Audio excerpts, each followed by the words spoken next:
സുഹൃത്തുക്കളെ, ഞാൻ ചാലനാസ്. കേരളത്തിൽ തദ്ദേശ സ്വയംഭരണ തെരഞ്ഞെടുപ്പ് പടി വാതിൽക്കലും കഴിഞ്ഞ് മുറിയിലെത്തി നിൽക്കുകയാണ്. കോൺഗ്രസ് ഒഴിച്ചുള്ള എല്ലാ രാഷ്ട്രീയ പാർട്ടികളും അവരുടെ 2-3 ഘട്ടങ്ങളായുള്ള തയ്യാറെടുപ്പുകൾ എടുത്തു കഴിഞ്ഞു. അത് കേവലം ഫോട്ടോ ഷൂട്ട് തയ്യാറെടുപ്പല്ല, ആത്മാർത്ഥമായ തയ്യാറെടുപ്പ് നടത്തിക്കഴിഞ്ഞു.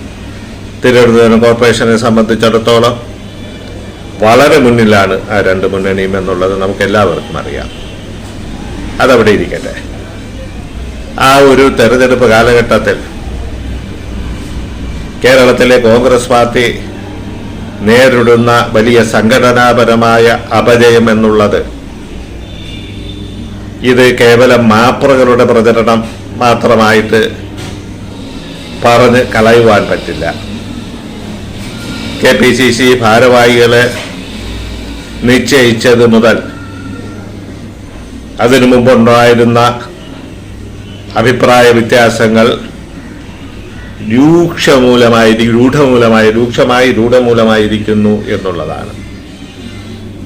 വേറെ ഒന്നും നടക്കുന്നില്ല. വേറെ എല്ലാ സമരങ്ങളും ഈ പറഞ്ഞതുപോലെ കാട്ടിക്കൂട്ട് സമരങ്ങളായിട്ട് പ്രക്ഷോഭങ്ങളൊക്കെ മാറിയിരിക്കുന്നു. അത് മുമ്പൊക്കെ അങ്ങനെ തന്നെയാണ്.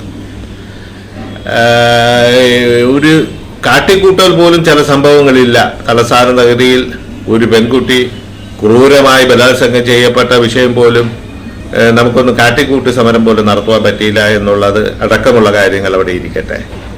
അപ്പോൾ ഇപ്പോഴും എൻ്റെ ആൾ വന്നില്ല, എൻ്റെ ആളിനെ കൊണ്ടുവരണമെന്നുള്ള വെറും സങ്കുചിത ചിന്തയോടുകൂടി ഈ ഉന്നത നേതാക്കൾ പോകുമ്പോൾ സാധാരണ പ്രവർത്തകർ അന്തം വിട്ടു നിൽക്കുകയാണ്.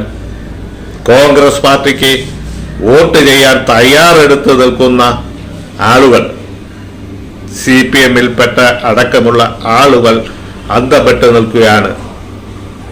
നമ്മൾ പ്രവർത്തകർ എന്ത് ചെയ്യണമെന്നറിയാതെ വളരെ കർത്തവ്യമൂഢരായി നിൽക്കുന്നു. ഇത് സാധാരണ പ്രവർത്തകരുടെ തെരഞ്ഞെടുപ്പാണ്. ജയിച്ചാലും ശരി, തോറ്റാലും ശരി. പ്രിയപ്പെട്ട നേതാക്കളെ, നിങ്ങൾ ഇനി നിർത്തിയിട്ടും കാര്യമില്ല. അതുകൊണ്ട് നിങ്ങൾ തുടരുക. കാരണം നിങ്ങൾ നിർത്തേണ്ട സമയത്ത് നിർത്തിയില്ല. ഈ ലിസ്റ്റിന്റെ അനൗൺസ്മെന്റ് തന്നെ വളരെ ഒരു അൺടൈമിംഗ് ആയിട്ടുള്ള അനൗൺസ്മെന്റ് ആണ് എന്ന് ഞാൻ കഴിഞ്ഞ വീഡിയോയിൽ പറഞ്ഞിരുന്നത്.